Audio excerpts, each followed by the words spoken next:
listening to Small Business, Big Stories, the Queensland Small Business Commissioners podcast with Dominique Lamb.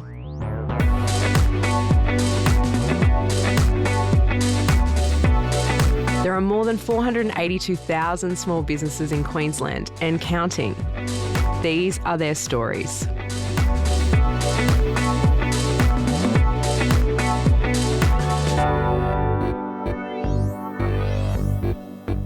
I'm very excited today to have my dear friend Kaz Kelly on to speak to us about her incredible business, Doggy Day Care.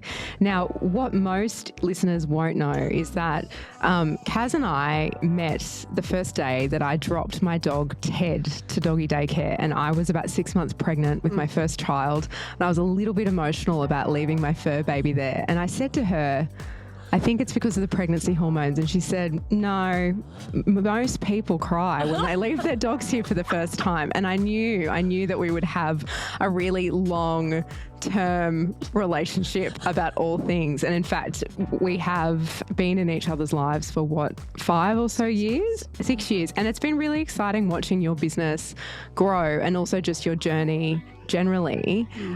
Tell me about how Doggy Day Care came about. Where did you start? So I have a background with animals. I'm an ex-RSPCA inspector and border force handler, but I was actually running for the Animal Justice Party in the 2017 state elections for the seat of South Brisbane. And all I kept hearing from my community was there was no place for dogs to go, the dog parks were terrible in my electorate, and that a doggy daycare was probably a good idea for the seat of South Brisbane. So I thought, well, that sounds like something I can do, and started looking for a warehouse. And funnily enough, it's around the corner from where my pre-poll was for 2 weeks. So it was like the universe had sort of pushed me into this area. So I left my government cushy job and opened Doggy Daycare within 6 weeks of deciding to do it. We're based in West End and we provide everything you need for your fur kid. We have daycare, grooming, training, pet sitting, and a little retail doggy boutique. And funnily enough, I had been following this business for probably 6 weeks before it opened, waiting for it to come, because your community, I agree that dogs should have a place to go. But it's not just a doggy day care is what I would say. And, you know, obviously you're a better place to talk about this, but when you look at sort of those types of businesses, ordinarily you think, I take my dog there, I drop them off, they're sort of babysat for the day and that's it. But you do things a little bit differently. Tell me about that. Yeah, we definitely don't believe in dogs running amok for a day because they don't go home any different to their parents. So we are very holistic based, I guess, in the fact that we want an enrichment and activity based day for your fur kid. From day one, we have opened and we have had a schedule day for the fur kids. It includes everyone. Everyone has nap time, which is really cute and a big hit on social media. But definitely, how can I send them home not only exhausted physically, but exhausted mentally? How much does the community play a part in your business moves or the strategy of your business? So I believe that small business especially, if you are choosing to be in a community, you should be choosing to be in that community. And so that means forming a connection with the people that live there, work there, commute through there, and use your services, but other services as well.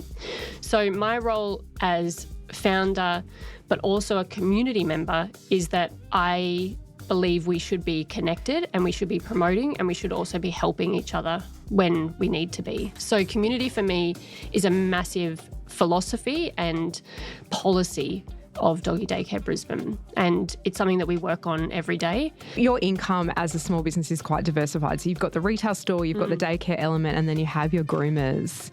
Is that in response to what the community told you that it needed, or is that just smart business? I think it's a bit of both. We also have training, and I find the training is interesting because the training really ebbs and flows with skills of my staff. So skills definitely come into it. We're not training anyone to be in this industry, which I think is really sad. I think we have a lot of empaths in our community, a lot of school kids who say, I want to be a vet, but won't ever be a vet. And I feel like doors are shut on them, not realising that there's other careers to have. So training for me is a really good business decision to have. We have lots of kids who need training, but it definitely ebbs and flows with who my staff are, for sure. So we can go months without training if I don't have that particular staff niche and expertise. So I think different to grooming is a constant. The community definitely needs it. We were the only ones in West End. But again, similar to, I guess, hairdressing, once you've trained up a groomer, the risk is they go and open their own grooming salon. So I'm very lucky with my groomers, but it is definitely an industry sort of issue. And you've had what I would describe as a louder than usual voice as a small business owner. So we know wherever we go, right? Yeah, wherever we go, we know that small business are the ones that'll donate to the local soccer club. They'll buy all the uniforms, or if there's someone who's got cancer, they're making, kits and things like that. You sort of go above and beyond that in the sense that you're writing for the local newspaper, you're a member of all of the groups. I know you're maintaining currently the Toowong Cemetery. You take your cat on a harness there, and you guys have a lovely day out. There's all sorts of really interesting things, but why the community groups? I mean, how important is it for you to have a network of business owners? There's no point banging, your head against a wall going, well, why don't we have more dog parks? Or why isn't my business taken seriously if you're not prepared to then go and have those conversations with local community groups? And then the business groups on top of that, we're all facing the same things. We're facing issues with our landlords. We're facing rent increases and we don't know how to negotiate. We're facing that we don't have support from local elected officials. So why not me be the voice, I guess, and bring us all together to try and lobby for change. Do you see the return in it? Does it benefit the business? I mean, do you think it grows, your social media? Like, what does that look like? Because I know it's been hard. Like, it's not all just I'm talking about dogs and people are nice to me. There's a whole entire file where people have made death threats. They've said all sorts of terrible things just simply because you hold a line. What does that look like? Yeah, so I think from a return point of view, I hope that my community, especially my parents, for those of you who don't know, a parent is the parent of a fur kid. I hope that my parents choose me and Doggy Day Care Brisbane based on the things that we do. Not just that we're close, not just that we're cheapish. I hope that people are choosing us based on our values and our morals. I'm also a female-only staff, and it's very specific that I've done that. And I do very much have a strict line when it comes to how we interact, how our parents interact with us. And yeah, there have been some very heated moments, especially because I am so connected to the community. So me lobbying for another dog park, for example, and connecting it to my business absolutely can bring heat. And I get why other small businesses don't do it, but I think they're missing out on massive returns if they are philosophy-based and if they are moral-based. And I guess that's the question. And so it's about the purpose, I guess. And is that how you imagined Doggy Daycare would be? So when you were like, I am here working in government, inspecting things, being an incredible detective or whatever you were doing, how did you envision this to be? Was it always that my values will be front and that is the key part here? Or has it been, I'm doing it because I love dogs? As most people, that's why most people get into business, right? They're like, I love this thing, that's what I'm going to do. Yeah, and unfortunately, a lot of those people fail. I think it is a really three-pronged approach. I'm a good businesswoman. I saw a gap in an area of expertise that I had.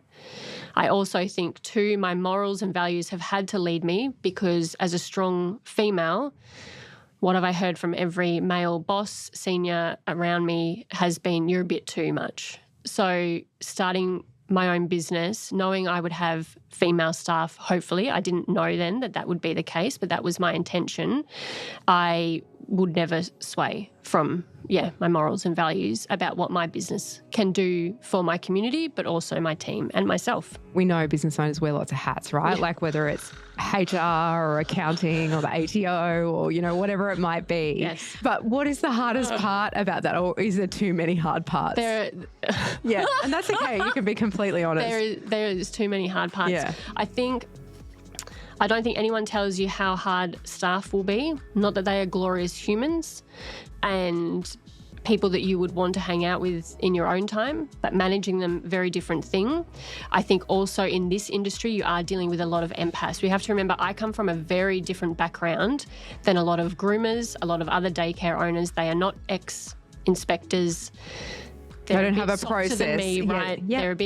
They're a bit softer around the edges. I'm a bit of I come from enforcement. Yeah. So learning that the people around me are real empaths has been a massive learning curve for me as a boss, because I need to understand that just because I'm saying something doesn't mean that that's how it's being received. And I can have all good intention. I don't say anything ever malicious and I don't mean anything, but my very soft, sensitive, beautiful people, who is why they're so good with your fur kids, it's also a different way to manage those sorts of humans. So I think that's been my biggest learning curve. And I think for any boss, manager, staff, no one can prepare you. Yeah. So not even the tax, not the finances, not the price points, not, recurring income. It's the people. It's the people because right? they're not. Because they make it also. Yeah. I can't look after 60 dogs now by myself. You could try. I could try, but it wouldn't be very good.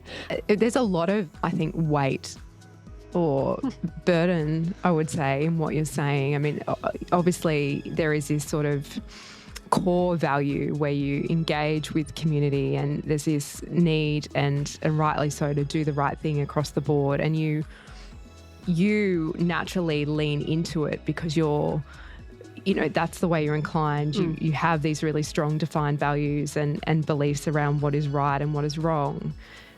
But how do you look after yourself in that process? Well, I have really good friends like Dom. No, I think for female leaders especially, I think your friends are highly, highly important. No one can know exactly what you're going through. Even other business owners, when you connect, like in the Businesses of 4101 group, yes, they all understand some of your struggles, but they will never completely understand what the island you're currently on. They might have been on it 3 months ago, which means that to them it's PTSD and they're over it and so they don't want to talk about it, or they haven't got to it yet. So I think truly your friendship group becomes vitally important to also reminding you who you are, because the everyday stuff of owning a business that's open 12 hours too, so I'm not switched off for 5 days a week for 12 hours a day. So even if I'm not physically there, I am on. So I think to bring it back to who you are, why you're there, the good shit you're doing, comes down to your friends. But in this sort of journey, and because I've been privileged to sort of watch it, there was a second Doggy Day Care. Yes. Tell me about... Trigger point. Tell me about scaling and then unscaling. What happened there? So we have been full, blessed, very full. So during COVID, we were lucky enough to be so full, and everyone got an influx of dogs, as we all know, that I opened a second daycare in Cooperoo. Smaller, was never going to be the same sort of thing. Scaling it was very different to opening a new business. One, there's only one of me, which I quickly found out. So West End, I guess, got abandoned a bit. But I think that has to happen when you scale. And we were full within 6 months, and then we were closed down. Lots of regulation stuff around doggy daycares with council. But then, yes, to see all your work undone within the space of about 2 weeks. I also had COVID, so I wasn't even there for my last day. So I have a lot of heartache around not actually having a closure of that place. I was stuck inside my house. But I think I have now been approached by so many other small business owners in different fields going, oh, I'm thinking of doing what you've done, but I see that you're now back to one. Or I've done what you've done and I'm back to one again. I think we have this thing as business owners that we are never content. And we see this opportunity of, okay, well, I'm a little bit bored. Boredom for business owners is the worst word we could ever use. Anytime I think I'm going to say bored out loud, someone needs to punch me, because it's not a good word. So every time we feel bored, we're like, oh, yes, let's come up with this excellent new idea and go out and spend all our money that we've made. And scale. Turns out, a lot of the time, sure, there's lots of people who have done very well, but a lot of the time for small businesses, it is not a good move. So just for our listeners, this was a zoning issue with council that said, no, you can't have a doggy daycare in that location, even though it had been zoned as a commercial property. They changed their mind at some point and forgot to tell the landlord.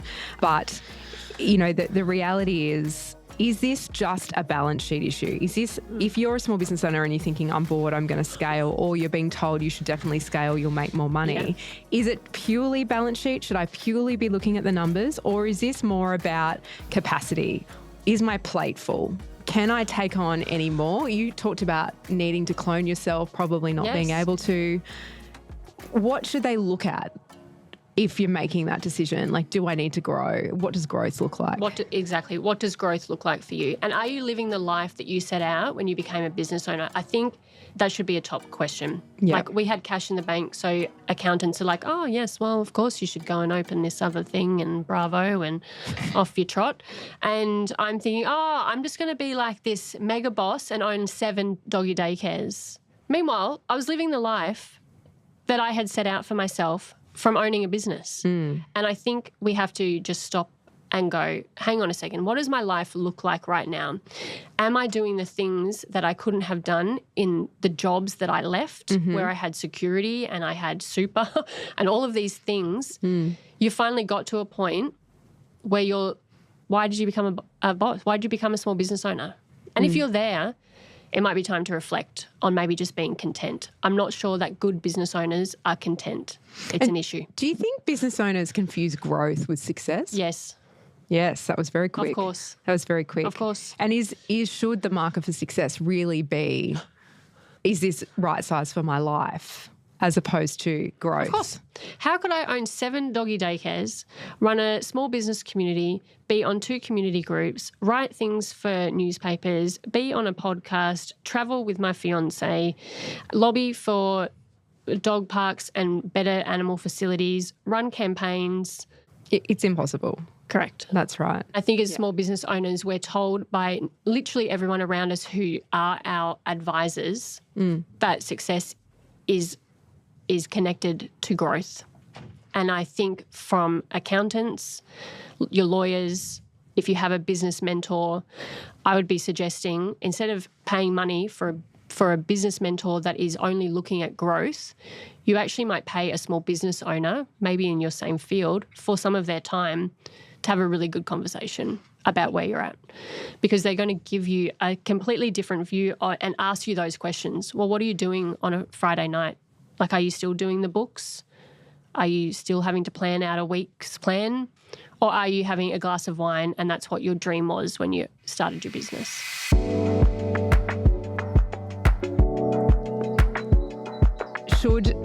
Does politics have a place in business? You talk a lot about sort of your beliefs and some of the issues are very politicised. Like, should that be separate from my business, or is that integral to a purpose-led business? My answer is going to be controversial. I don't know how you separate them, to be honest. I rely on all levels of government to have started my business, to keep running it, to federal, to pay my tax. So I don't understand how you cannot, one, be interested in what's happening in politics, let alone, 2, actively find out what your local elected officials take on small businesses. And then when it comes to election time, stand up and do something. I haven't run recently, but I have been on a campaign team recently. And some of the things I brought up for my industry would never have been brought up without me. I have very strong opinions, in case that hasn't been obvious so far, about lots of social justice issues and also around women in particular. So as a business, I make a very strong point on talking to social justice issues as a business. So our social media, we have things on International Women's Day. We had lots about the Yes campaign, Melbourne Cup and domestic violence rates. We are a domestic violence safe business. And I think these, of course, bring out some parents and some community members who are never going to align. and can sometimes rub the team also the wrong way. So I don't necessarily have a team that agrees with me on all of those issues, but I hope that by leading by example and leading with grace and really strong convictions, people are still going, well, I might not have voted yes in the referendum, but her business shows who she is. I'm never guessing where I will stand with Kaz. I'm never guessing where I will stand with Doggy Day Care Brisbane. And surely that creates attraction as well, right? Yes, and also if you don't like it, you don't have to be a abhorrent of mine. You also don't have to be a supporter of mine. I think, to put very bluntly as well, I'm very unique in where my fingers are in my community as a business owner, but also as an individual. And I think that the lines can sometimes be blurred from who I am versus who my business is. But at the end of the day, I am my business. And I think it's really important as a value-led business that people do know where I stand. What's your mantra that you use to get through? To get through? Just to get through. Like, I mean, do you have a daily mantra? I think so. Really? There's not Get something shit done? That sounds about right. That sounds that sounds about right. Yeah, but is there anything more than that? I mean, we've heard I can do hard things. We've heard, that's future, Kaz's problem. I get that. Yeah. No, I'm pretty get shit done now. Yeah. I don't want a Kaz future problem. No, you want it done. You want it sorted so you can move on to the next thing. Yes. Yeah. Okay. Great. Yeah. Good. I don't have time for a mantra or a You might. journaling. So if I am a business or I'm a small business person or just someone who suddenly decided and woke up one day and decided to start a business, I mean, what's your top tip for getting involved in community and engaging with them? Well, they're your best asset, right? So you need your community. So if you don't connect, you might as well not even open the door. Your best tip is to find your local community groups and go and sit with them and join them and be active in different conversations that are not relevant to you. They will be your best advocates when you need help. Just listening to you say that, it makes me, this sort of like quote comes to mind. I mean, there's plenty of people that fear the fire, but it's as if you've become it. And if anyone's watching the video, I mean, her hair really, it's there, right? She's really just become the fire, and I love that. Thank you so much for your time today. It's always been wonderful watching your journey, but I never get tired of listening to your passion. And I think it's just more people should engage with small businesses just to hear how passionate they are about these things. Absolutely. Thank you for having me. Thank you. Thanks. Thanks for listening to Small Business Big Stories. I hope today's discussion finds the people who need it. And for more inspiration on how to transform your small business, keep tuning in. Don't forget to subscribe to the podcast on your favourite platform. And if you have a business question for myself or my guests, we'd love to hear from you. Just follow the link in our show notes and send us an email. I'm Dominique Lamb, the Queensland Small Business Commissioner. Until next time.